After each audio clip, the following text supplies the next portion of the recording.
Allez, on part sur une semaine un petit peu plus cool que d'habitude, il y a eu beaucoup de vidéos ces derniers temps, on va être sur une semaine un petit peu plus calme, mais on va quand même faire de belles choses. Aujourd'hui je vous propose ce troisième épisode sur le concept l'incollable de Marvel, et on va s'intéresser au film de Thor, le premier du nom. Petite vidéo tranquille pour ce mercredi, on est parti.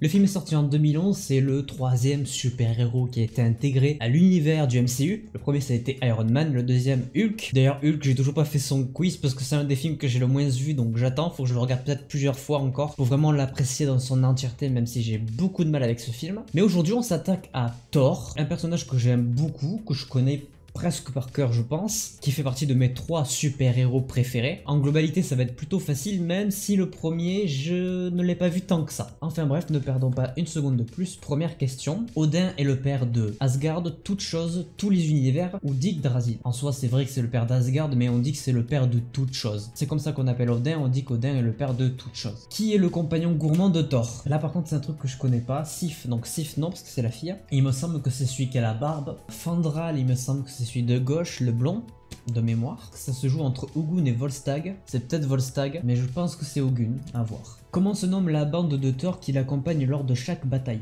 J'en ai aucune idée. Le trio palantin, normalement non, puisqu'ils sont 4. Les Avengers, absolument pas, évidemment. Les champions asgardiens ou les Einherjar. Il se pourrait que ce soit les Einherjar, genre il a peut-être donné un nom de team, parce que les champions asgardiens, quoique si en vrai dans un royaume, les champions ça se dit. Et vu qu'Asgard est un royaume, ça peut être les champions asgardiens. Je dirais possiblement les champions asgardiens, mais j'en ai aucune idée. Je vais pas faire un score fifou sur ce quiz. Comment s'appelle le scientifique qui vient en aide à Jane Foster? En plus on l'a vu plusieurs fois, c'est évidemment Erik Selvig, qui est revenu dans Avengers 1 et qui fait aussi une petite apparition dans Avengers Age of Ultron si je me souviens bien. De quelle origine est Loki? Alors Loki il vient de Jotun.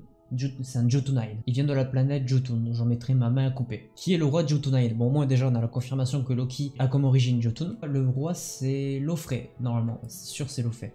Je suis pareil, je mets ma main à couper. Comment Thor explique à Jane le fonctionnement des 9 royaumes? En écrivant dans la terre, en montrant les étoiles, en dessinant, en mimant. Il me semble que c'est une scène de nuit à côté de la caravane. Il montre les étoiles, mais surtout il dessine sur un bloc-notes, donc je dirais en dessinant. Mais normalement, il dessine, même s'il y a les étoiles, il dessine sur un cahier. Que célèbre Asgard au début du film? Le couronnement de Thor, l'anniversaire d'Odin, la fin de la guerre Asgard-Jotunheim, la création de Mjolnir. Alors c'est le couronnement de Thor, sauf que ça ne se fait pas, puisqu'il y a l'intervention des Jotunheim, qui font que du coup la cérémonie est interrompue. Mais normalement c'est le couronnement de Thor qui était à 2 doigts de passer roi d'Asgard. Dans Thor, sur quelle planète Lofé inflige-t-il une sérieuse blessure à l'œil d'Odin?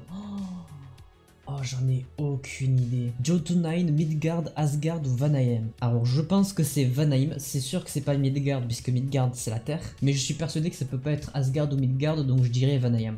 À voir. Ok, pourquoi Thor se retrouve sur Terre? Parce qu'il s'est fait bannir, il s'est fait exiler par Odin pour aller chercher Mjolnir perdu là-bas, pour aller chercher Loki pour un voyage initiatique. Non, parce qu'il s'est fait exiler par Odin après être allé combattre Lofé en personne, comme un débile. Dans Thor, un Avengers fait sa première apparition. Lequel? Ça on a tendance à l'oublier, mais c'est vrai que la première apparition de Hawkeye, puisque c'est lui, c'est dans le film Thor. On le voit quelques minutes.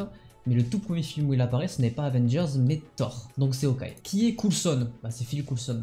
Le directeur du SHIELD, non, c'est Nick Fury. Le secrétaire des États-Unis, non. Un agent du SHIELD ou un agent du FBI? Alors c'est le bras droit du SHIELD, plus qu'un agent, mais il fait partie du SHIELD en tout cas. Mais c'est pas le directeur, parce que le directeur c'est Nick Fury. Quel est le prénom de l'agent Sitwell? Attends, mais il est pas du tout dans Thor 1, lui. Je suis presque sûr qu'il n'y a pas ce personnage dans Thor. Je pense que cette question, ils se sont trompés avec Captain America, le soldat d'hiver. Mais du coup c'est Jasper Sitwell. Mais il a rien à foutre dans ce film par contre. On parle d'un perso qui est pas du tout là à la base. Mais pourquoi pas. À quel endroit sur Terre le marteau apparaît-il? Là c'est dit dans Iron Man 2 à la fin, c'est le Nouveau-Mexique. C'est là où le marteau est planté pendant tout le film. Quel objet les géants de glace souhaitaient récupérer à Asgard? Le Tesseract, l'écrin des hivers d'antan, l'armure d'Odin, Mjolnir.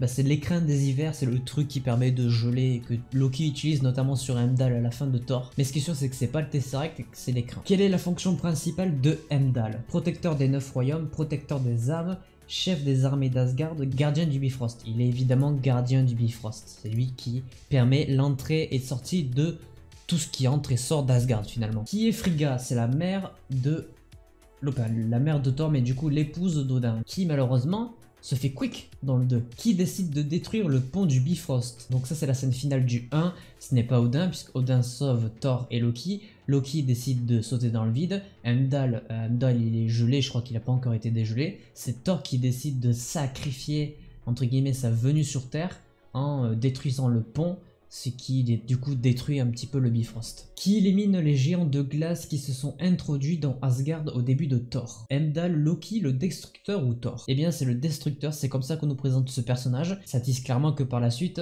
au profit de Loki, le Destructeur est le méchant du film, mais c'est le Destructeur du coup. Quel est le nom de famille de Darcy? Eh ben si j'avais pas vu WandaVision, ça je le saurais pas parce que j'aurais eu un énorme doute. Mais c'est évidemment Darcy Lewis, Dr Darcy Lewis. 17 sur 20. Du coup, je me suis trompé sur le compagnon gourmand, ça devait être Voltaz. Comment se nomme la bande de Thor? Ben ça je sais pas, faudrait que j'aille voir du coup, mais c'est pas les champions asgardiens. Et enfin, la blessure à l'œil d'Odin n'a pas été faite sur Vanaheim, et il faudra aussi que je regarde sur quelle planète c'est. Mais ce qui est sûr, c'est que c'est pas sur Midgard. Ça, c'est sûr à 100%. 17 sur 20 sur le premier film Thor, ça va, c'est pas dégueulasse. Voilà, on en a fini pour ce petit quiz. Petite vidéo aujourd'hui, j'espère que ça vous a plu. N'hésitez pas à laisser un petit pouce bleu si c'est le cas. N'hésitez pas à vous abonner, à activer la cloche pour ne pas manquer les prochaines vidéos. Moi, je vous dis à samedi pour une vidéo, je crois que c'est la Woodbox du mois de février qui sort. En attendant, je vous dis à la prochaine. Portez-vous bien, c'était votre Captain. Ciao.